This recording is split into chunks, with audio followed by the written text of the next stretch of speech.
नमस्कार। मैं दीपक कुमार मेरे YouTube चैनल स्टडी विद दीपक में आपका स्वागत करता हूं।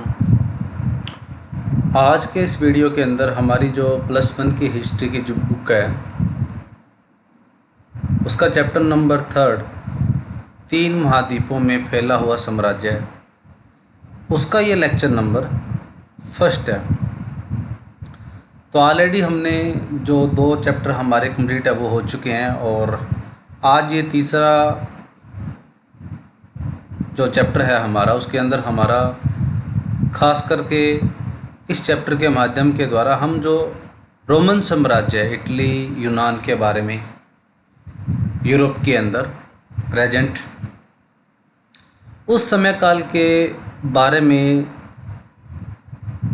जो उसकी भूमिका है, जो उसका डेवलपमेंट है अलग अलग ऐतिहासिक, सामाजिक, राजनीतिक, आर्थिक रूप से, जिस तरीके से आपने देखा होगा कि क्रिश्चियन लोगों के अंदर ईसा मसीह जो धार्मिक समूह के अंदर इनका काफ़ी महत्व है वो माना जाता है, तो वहीं इनका रोमन साम्राज्य के अंदर इनका जन्म माना जाता है। खेलों की जब बात आती है, ओलंपिक 1896 के अंदर जब आयोजन पहली बार यूनान के अंदर किया गया था, तो काफ़ी आज के रेलेवेंट मायने में इनका काफ़ी महत्वपूर्ण जो भूमिका वो मानी जा सकती है। पॉलिटिकल अगर अशोका और सिकंदर की जब बात आती है तो राजनीतिक रूप से भी इनका काफ़ी महत्व माना जा सकता है। और आज के संदर्भ में अगर इनका देखा जाता है तो काफ़ी अधिक मात्रा में जो रोमन साम्राज्य का, यूनान का जो जीडीपी दर है वो काफ़ी अधिक मात्रा में, जो जीडीपी की दर है वो काफ़ी अधिक मात्रा में नीचे लेवल पर चली गई है। महंगाई की काफ़ी अधिक मात्रा में वहाँ महंगाई दर है वो बढ़ी हुई है विश्व में सबसे अधिक। तो जिस तरीके से शुरुआती दौर के अंदर इनका जो साम्राज्य था वो किस तरीके से फैला हुआ था, किस तरीके से पॉलिटिकल राजनीतिक रूप से इनका जो महत्व था वो अलग अलग आंका जा सकता था, उन सभी का वर्णन इस वीडियो लेक्चर के माध्यम से, इस लेसन के माध्यम के द्वारा हम पढ़ सकते हैं, सीख सकते हैं। और अलग अलग महाद्वीपों में उनका किस तरीके से डेवलपमेंट है वो किया गया था। चाहे जैसे मैंने बताया कि राजनीतिक, आर्थिक, सामाजिक तौर पे महिलाओं के राजनीतिक अधिकार के तौर पे जब अब बात की जाती है तो काफ़ी अधिक मात्रा में इसका जो महत्व है वो माना देखा जा सकता है। तो किस तरीके से उनको स्थायित्व प्रदान किया गया और उनका जो साम्राज्य है वो किस तरीके से फैला था, उन सभी का वर्णन, उल्लेख इस वीडियो लेक्चर के माध्यम से दिया गया। तो आइए आज का वीडियो लेक्चर हम शुरू करते हैं। रोमन साम्राज्य दूर तक फैला हुआ था। इसके विशाल राज्य क्षेत्र में आज का अधिकांश यूरोप तथा उर्वर अर्धचंद्राकार क्षेत्र यानी कि पश्चिमी एशिया तथा उत्तरी अफ्रीका का बहुत बड़ा हिस्सा है वो शामिल था। तो जब साम्राज्य के अंदर जब इसके विस्तार और इसका जो क्षेत्रफल की जब बात आती है तो काफ़ी अधिक मात्रा में यूरोप का काफ़ी हिस्सा और पश्चिमी खासकर एशिया का और उत्तरी अमेरिका, अफ्रीका का जो हिस्सा है वो इस क्षेत्र के अंदर रोमन साम्राज्य के अंदर, प्राचीन रोमन साम्राज्य के अंदर आज के वर्तमान दौर में इसका देखा जा सकता है।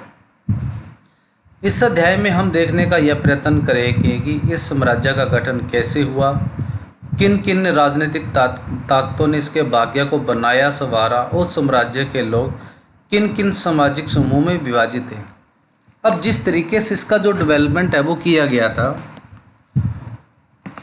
वो काफ़ी मायने रखता है कि किस स्तर के ऊपर, किन किन एक साम्राज्य के ऊपर लोगों के महत्व, वंश के द्वारा इसका जो गठन है वो किया गया था। और काफ़ी जो उतार चढ़ाव है इस साम्राज्य के बारे में, रोमन साम्राज्य के बारे में खास करके देखा जा सकता है। और जितने भी राजनीतिक जो शक्तियां थी वो अलग अलग सामाजिक समूहों में विभाजित थी। तो उन सभी का उल्लेख इस वीडियो के माध्यम से, इस लेक्चर के माध्यम से, इस लेसन के माध्यम से हम सीख पाएंगे। आप देखेंगे कि यह साम्राज्य अनेक स्थानीय संस्कृतियों, भाषाओं के वैभव से संपन्न था। वहाँ स्त्रियों की कानूनी स्थिति काफ़ी सुदृढ़ थी वैसी स्थिति उपज के अनेक देशों में देखने को नहीं मिलती, लेकिन वहाँ की अर्थव्यवस्था बहुत कुछ दास श्रम के बल पर चलती थी, जिस वजह से जनता का अच्छा खासा भाग स्वतंत्रता से वंचित रहता था। तो जिस तरीके से साम्राज्य और उसकी संस्कृति और भाषाओं के बारे में अगर रोमन साम्राज्य के बारे में देखा जाता है तो वो काफ़ी वैभवशाली, संपन्न, डेवलपमेंट अन्य देशों की तुलना में देखा जा सकता है। जब कानून की बात आती है सबसे पहले, और कानून के अंतर्गत अगर स्त्रियों की स्थिति के बारे में अगर उनकी स्थिति देखी जाती है अन्य देशों की तुलना में, तो रोमन साम्राज्य में जो वो स्थिति थी वो महिलाओं की काफ़ी अधिक मात्रा में सुदृढ़ है वो मानी गई थी। और वहाँ की अर्थव्यवस्था के अंदर जो दास श्रम के बल पर जो जिस तरीके से दास प्रथा या नौकर प्रणाली जो अपनाई जाती थी वो काफ़ी अधिक मात्रा में रोमन साम्राज्य के अंदर देखी जाती थी। और काफ़ी अधिक मात्रा में जो स्वतंत्रता का जो महत्व था वंचित और छोटे सामाजिक समूहों के संदर्भ में वो वंचित रखा जाता था। यानी कि शुरुआती दौर की स्थिति थी वो दास प्रथा में पाई जाती थी, और काफ़ी अधिक मात्राओं में जो अन्य भागों या छोटे छोटे सामाजिक समूहों को इस स्वतंत्रता के महत्व से उनको वंचित है वो रखा जाता था। 5वीं शताब्दी और उसके बाद के समय काल से पश्चिमी साम्राज्य छिन्न भिन्न हो गया, लेकिन उसके पूर्वी भाग आधे खंड में अखंड और अत्यंत समृद्ध भाग बना है वो रहा था। जिस तरीके से आगे इनका जो डेवलपमेंट है वो होता गया, तो उस तरीके से जो इनकी स्थिति थी वो काफ़ी छिन्न भिन्न है वो हो गई थी। इसमें जो राजनीतिक और सामाजिक समूह अलग अलग भागों में विभाजित हो गया था, और काफ़ी अधिक मात्रा में इनका जो भूभाग था, जो क्षेत्रफल था, वो अन्य समूहों के अंदर विभाजित है वो हो गया था, और जिसकी वजह से इसका जो डेवलपमेंट है वो काफ़ी अधिक माना जा सकता है। अगले अध्याय में आप खिलाफत के बारे में पढ़ेंगे। खिलाफत इसी समृद्धि की नींव पर स्थापित हुआ और उसने इसकी शहरी और सामाजिक परंपराओं को विरासत में प्रदान है वो किया। अब जिस तरीके से हमने खिलाफत आंदोलन के बारे में हमारे भारतीय राजनीतिक समूह और ऐतिहासिक संदर्भ में जब हम पढ़ते हैं, खास करके 10th में आपने जो हमारा भारत में जो राष्ट्रवाद का उदय है जिसके बारे में आपने पढ़ा था, जो खिलाफत मूवमेंट चला था, तो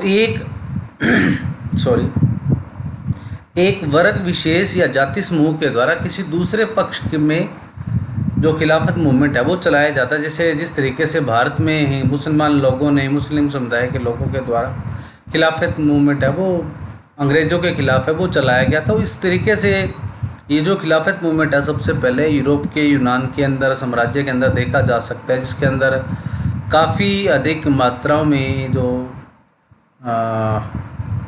समूह के बारे में, अन्य जो सदस्य या वर्ग समुदाय के बारे में जो स्थायित्व की भावना वो देखी गई थी, और इसी के अंतर्गत ही उनकी स्थिति थी वो शहरी और धार्मिक परंपराओं को विरासत के रूप में मिली थी। यानी कि डेवलपमेंट है वो अच्छे तरीके से देखा जा सकता है।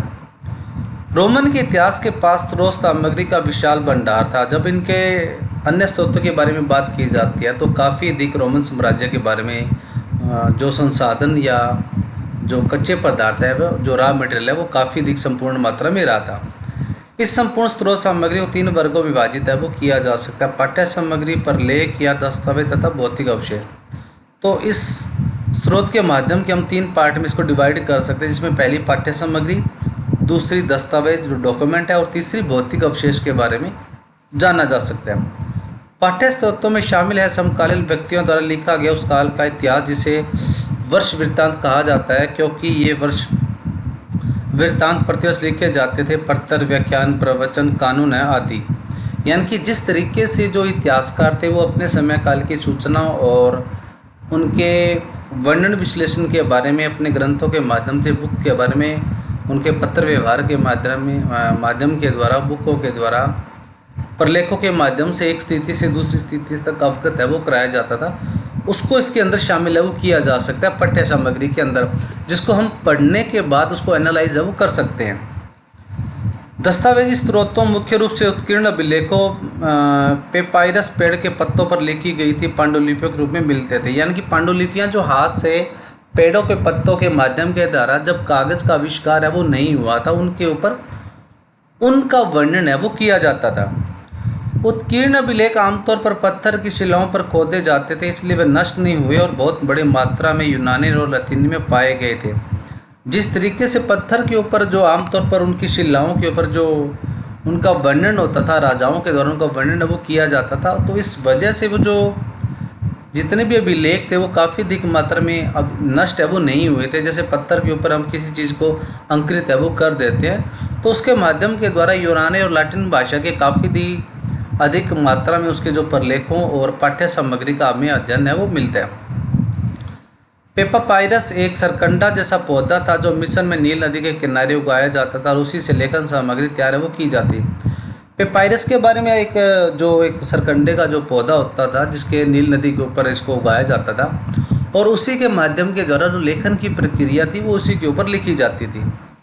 रोज़मर्रा की ज़िंदगी में उसका व्यापक इस्तेमाल है वो किया जाता था। हज़ारों की संख्या में संविदा पत्र, लेखन, संवाद प्रति और सरकारी दस्तावेज आज भी पेपायरस पत्थर पर लिखे हुए पाए जाते हैं और पेपायरोलॉजिस्ट यानी पेपायरस शास्त्री कहे जाने वाले विद्वानों द्वारा प्रकाशित है वो किए जाते हैं।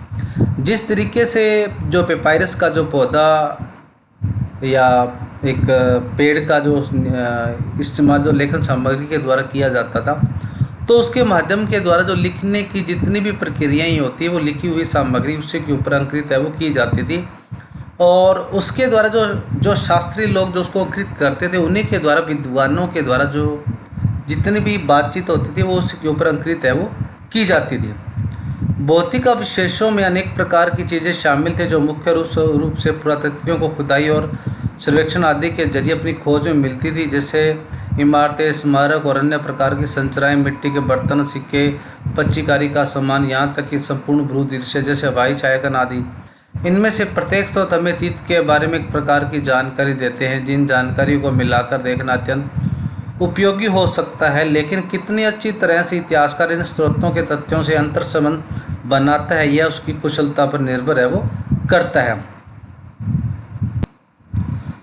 अब इन अन्य के अलावा जो हमें जिसके माध्यम से हमें जिस अवशेष या स्रोत के माध्यम के द्वारा हमें यूनान प्राचीन साम्राज्य के बारे में जो जानकारी मिलती है वो पुरातात्विकों द्वारा जो अभिलेख हैं जो खुदाई और जो सर्वे करने के बाद उनको आर्कियोलॉजिकल डिपार्टमेंट के द्वारा उनको खोजा गया है, जिसमें इमारतें, स्मारक, जो मिट्टी के बर्तन हैं, सिक्के हैं, जो कारीगरी यहाँ तक की जाती है, उन सभी का जो माध्यम इनके द्वारा माना जा सकता है।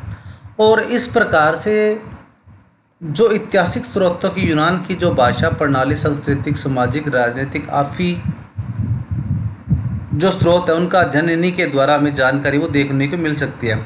और इन्हीं आर्कियोलॉजिकल डिपार्टमेंट के द्वारा जो अध्ययन किया जाता था वो इतिहासकारों के द्वारा अंतर संबंध है वो बनाया जाता था, इंटरलेटेड रिलेशन उनके बीच में बनाया जाता था, उसी के द्वारा उनकी जो एनालाइज है वो किया जाता था और उसी के द्वारा उस समाज सभ्यता के बारे में जो एनालाइज है वो करने के बाद वो एनालाइज है वो कर पाते थे। तो इन्हीं के द्वारा जो काफ़ी अधिक मात्रा में हम उनके स्रोतों के अध्ययनों के द्वारा उनका अभिलेख है वो जान सकते हैं। ईसा मसीह के जन्म से लेकर 7वीं शताब्दी के पूर्वार्ध में 630 के दशक तक की अवधि में अधिकांश यूरोप, उत्तरी अफ्रीका और मध्य पूर्व के विशाल क्षेत्रों में 2 सशक्त साम्राज्यों का शासन है वो रहा था।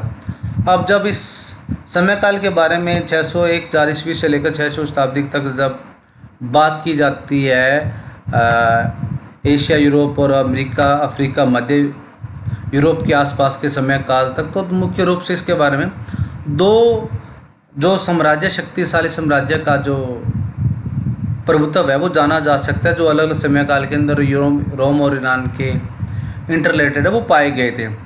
ये 2 साम्राज्य रोम और ईरान के थे। रोम और ईरान के लोग आपस में प्रतिद्वंदी थे और वे अपने इतिहास के अधिकांश काल में से आपस में लड़ते रहते थे। यानी कि 2 एक वंशागत प्रणाली के बारे में देखा जाता है तो जो रोम और ईरान के बारे में संबंधित थी और दोनों रोम और ईरान के निवासी थे, तो आपस में प्रतिद्वंदी में माने जाते थे और ऐतिहासिक स्रोतों और इनके विश्लेषण के आधार पर काफ़ी अधिक हमारे में जो इनका एनालाइज अब किया जाता है, तो काफ़ी समय काल से वो आपस में लड़ते झगड़ते वो रहते थे।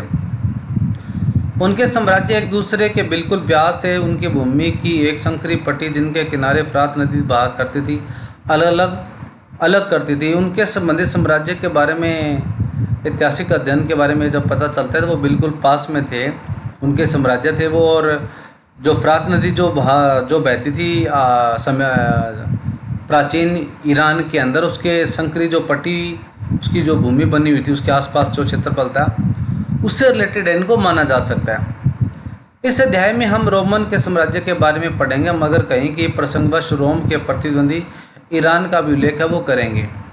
तो मेनली जब इस चैप्टर के माध्यम के द्वारा हम जो प्राचीन रोम है उनके बारे में पढ़ेंगे, लेकिन कहीं न कहीं जो उल्लेख है रोम साम्राज्य के द्वारा प्राचीन सभ्यता का जो वर्णन है वो कहीं न कहीं पाया है, वो समझा जा सकता है। यदि आप नीचे दिए गए मानचित्र पर नज़र डालें तो देखेंगे कि यूरोप और अफ्रीका के महाद्वीप एक समुद्र द्वारा एक दूसरे को अलग किए हुए हैं, जो पश्चिम में स्पेन से लेकर पूर्व में सीरिया तक फैला हुआ है। तो आसपास के जब क्षेत्रफल की दृष्टि से अगर इसके बारे में देखा जाता है तो यूरोप और अफ्रीका के बारे में दोनों पास रिलेटेड है वो माने गए हैं, और इनका जो क्षेत्रफल है वो स्पेन से लेकर सीरिया तक फैला हुआ है। इस समुद्र में भूमध्य सागर कहा गया, और यह उन दोनों रोमन साम्राज्य का हृदय था। रोम का भूमध्य सागर और उत्तर तथा दक्षिण के दोनों दिशाओं में सागर की आसपास स्थिति सभी प्रदेशों पर प्रभुत्व वो रहा था। तो इस समुद्र को भूमध्य सागर है वो कहा जाता है, जो बीच का जो यूरोप और अफ्रीका के क्षेत्रफल से संबंधित है। और रोमन साम्राज्य के अंदर इसे हृदय भी कहा जाता था, भूमध्य सागर को। दोनों की स्थिति थी वो प्रदेशों के अंदर, इसकी आसपास स्थिति के अंदर इनको इंटरकनेक्टेड है वो माना जा सकता है। उत्तर में साम्राज्य की सीमा का निर्धारण दो महानदियों राइना और डेन्यूब से होता है, और दक्षिण सागर सहारा नामक अति विस्तृत रेगिस्तान से बनती है। तो इनकी जो स्थिति थी, सीमा थी, वो दो नदियों के आसपास संबंधित है, जिसे राइना और डेन्यूब से होता है। और इसी के दक्षिण भाग के अंदर जो सहारा नामक जो रेगिस्तान है, जो विश्व का सबसे बड़ा रेगिस्तान है, वो इसका संबंधित है, वो यही माना गया है। इस प्रकार इस अत्यंत विस्तृत क्षेत्र में रोमन साम्राज्य फैला हुआ था। तो लगभग इसका जो साम्राज्य था वो हमारा अफ्रीका के आसपास और पश्चिमी यूरोप के अंदर आसपास है वो फैला हुआ था। दूसरी ओर कैस्पियन सागर के दक्षिण के पूर्वी यूरोप पर अरब का समूचा इलाका और कभी कजाकिस्तान के कुछ इलाके भी ईरान के नियंत्रण में रहते थे। तो यूरोप से संबंधित जो दूसरा कैस्पियन सागर का जो दक्षिणी भाग था वो लगभग अफगानिस्तान के आसपास का जो हिस्सा था वो ईरान के नियंत्रण में, ईरान आज का वर्तमान ईरान है, उसके नियंत्रण में रहता था। तो इन दो महान शक्तियों ने दुनिया के उस अधिकांश भाग को आपस में बांट रखा था, जिसे चीनी लोग तातिन कहा करते थे। तो ये जो वर्तमान में जो इसका हिस्सा है दक्षिण अफ्रीका के आसपास का और यूरोप के अफगानिस्तान से संबंधित है, इसके जो हिस्से की जब बात की जाती है तो दक्षिणी चीनी के लोग इसको ताचिन के नाम से, पश्चिमी जो चीन का जो मोटा हिस्सा था, इसको कहा जाता था, और लगभग इसको रिलेटेड है वो माना गया था। तो आज का ये वीडियो हमारा इतना ही, जिसके अंदर हमने इंट्रोडक्शन देखी और इसके बारे में हमने पढ़ा कि किस तरीके से रोमन साम्राज्य के अंदर इसकी जो जोग्राफिकल जो बनावट थी वो किस तरीके से संबंधित है वो मानी जा सकती थी, समझा जा सकता था और इसको देखा जा सकता। तो आज का वीडियो बस इतना ही। और लेकिन जाने से पहले एक बात आपसे बच्चों से शेयर करना चाहूँगा कि जैसे कि आप सभी को पता है कि ये कोविड-19 जो महामारी है विश्व में बड़ी तेज़ी से फैल रही है, और इसका जो विस्तार है पूरे हिंदुस्तान के साथ साथ पूरे विश्व में बड़ा उग्र रूप वर्तमान में अगर इसको देखा जा सकता है। और अभी तक इसकी जो वैक्सीन जो हमें दिखाई है वो नहीं दे पा रही है, कहीं ना कहीं इसको वैक्सीन है वो इसको डॉक्टर इसको एलिजिबल करने के लिए भी कारगर साबित है वो नहीं हो पा रहे हैं। तो बच्चों फिर भी मेरी आपसे गुजारिश रहेगी कि आप जितना हो सके इस महामारी से दूर रहें, अपने आप को दूर रखें, जितना भी सोशल डिस्टेंसिंग आप मेंटेन कर सकते हो उतना रखें। आपके परिवार के लिए, देश हित के लिए बहुत ये लाभदायक रहेगा। और इसके अलावा बच्चों आपको इसकी वजह से स्कूल आपके जो कंटिन्यू नहीं हो पा रहे हैं उसकी वजह से बच्चों आप अपनी स्टडी है वो जब तक स्कूल आपके मैनुअल तरीके से नहीं खुल जाते आपको बच्चों घर बैठ के अपनी स्टडी है वो कंप्लीट है वो करनी होगी। तो इसलिए बच्चे आप जो भी अपने जो सब्जेक्ट हैं उसके जो लेक्चर आपके हैं टीचर के माध्यम के द्वारा जो आपको लेक्चर प्रोवाइड करवाए जा रहे हैं वो बच्चे अपने नोट्स बनाएं उसकी जो हेल्प बुक के माध्यम से, बुक रीडिंग के माध्यम से आप नोट्स बनाएं, अपनी एक अलग बुक बनाएं और उसमें अपने मेंटेन करें और अपनी स्टडी कंटिन्यू रखें।